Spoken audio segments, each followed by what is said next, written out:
இது கர்த்தர் உண்டு பண்ணின நாள், இதிலே கலிகூர்ந்து மகிழ கடவோம். நாம் ஒரு மிஷனரி கதை கேட்போம். ஏனென்றால் இன்று ஓய்வு நாள். பில்லி கிராஹம் அவர்களின் வாழ்க்கை.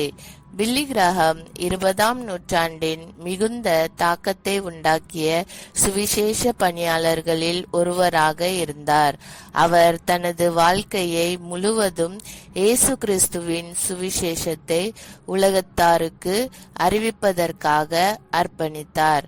அவர் நடத்திய சுவிசேஷ கூட்டங்கள், வானொலி மற்றும் தொலைக்காட்சி நிகழ்ச்சிகள் மூலம் உலகின் 185 நாடுகளில் 200 மில்லியனுக்கும் மேற்பட்டவர்களை சென்றடைந்தார்.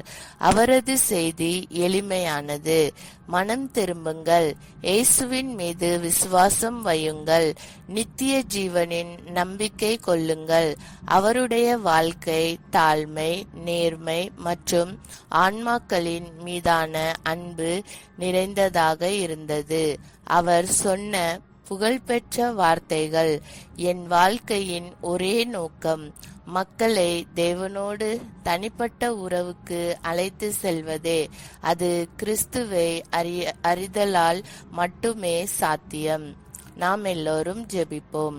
அன்பின் பரலோக பிதாவே, உமது ஊழியக்காரரான பில்லி கிராஹம் அவர்களின் வாழ்க்கைக்கும் அவர் மூலம் கோடிக்கணக்கானவர்கள் கிறிஸ்துவை அறிந்ததற்கும் உமக்கு நன்றி செலுத்துகிறோம்.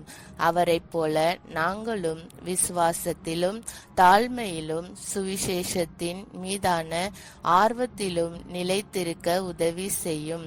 பரிசுத்த ஆவியால் எங்களை நிரப்பி எங்கள் குடும்பம், சமூகம், உலகமும் இயேசுவின் அன்பை அனுபவிக்கபடி ஆக்கிடும். இயேசு கிறிஸ்துவின் நாமத்தில் ஜெபிக்கிறோம். ஆமேன்.